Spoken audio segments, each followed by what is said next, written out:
Hi, நான் ராஜேஷ் மாரியப்பன், மாரி ஃபார்ம்ஸ்லேருந்து. இப்போ நம்ம பார்க்குற மரக்கன்று பார்த்திங்கன்னா வைல்ட் ஜாக் ஃப்ரூட். இதுக்கு ஐனி பலா, ஐனி சக்கை அப்படின்றவும் பேர் இருக்குது. இந்த பழம் நிறைய பேர் சாப்பிட்ருக்க வாய்ப்பு இருக்குது. இது பார்த்திங்கன்னா இயல்பாக மேற்கு தொடர்ச்சி மலை, அதாவது தமிழ்நாடு பார்டர், அதாவது கேரளா, மகாராஷ்டிரா, கர்நாடகா, இந்த பார்டரில் இயல்பாகவே காடுகளில் வளரக்கூடியது. அங்கேயும் நிறைய பேர் தோட்டத்தில் இதுங்களை பயிர் பண்ணியிருப்பாங்க. நல்லா பெரிய மரங்களாகவே இருக்கும். இது நம்ம ஒரு ஒட்டு செடியாக ஒரு 2 வருஷத்துக்குள்ளே தான் இருக்கும். வாங்கி நட்டோம். இன்னும் 2 வருஷம் முழுமையாக அடையலை. வாங்கி நம்ம நட்டோம். இது ஒரு ட்ரையல் பேசிக்கில் சென்னை மாதிரி ஒரு ஹாட் கிளைமேட்டுக்கு இது வருமா அப்படின்றத டவுட்லேயே தான் நட்டோம்.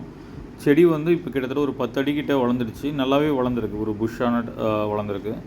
ஆனால் இதை பார்க்கும் போதெல்லாம் நிறைய பேர் என்ன சொல்லுவாங்கன்னா, இதில் பூ பிடிக்காது, வளர்கிறதுக்கு வாய்ப்பு இருக்குது, ஆனால் இந்த ஊரில் பூ வராது அப்படின்ட்டு.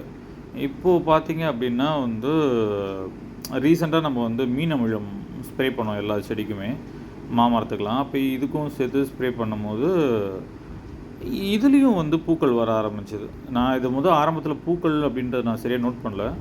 இப்போ பார்த்தா இது பலாமரம் பார்த்திங்க அப்படின்னா தண்டுகளில் வளரும். ஐனி பொறுத்த வரைக்கும் கிளையோட முனையில் தான் வரும். எல்லா இதுலேயும் பூ பிடிச்சிருக்கு. இது எந்த அளவுக்கு காயாக மாறும் அப்படின்றது எனக்கு தெரியல, ஏன்னா இது ஃபஸ்ட் டைம்ன்றனால. ஸோ இதில் காய்கள் காய்ச்சிது அப்படின்னா கண்டிப்பாக நான் அப்டேட் பண்ணுறேன். இந்த வீடியோ எதுக்காக அப்படின்னா, சென்னை மாதிரி கிளைமேட்லேயும் இந்த ஐனி செடி ஒட்டு பிளான்ட்டு நல்லாவே வளருது, பூக்களும் எடுக்குது அப்படின்றதுக்காக தான். தேங்க்யூ.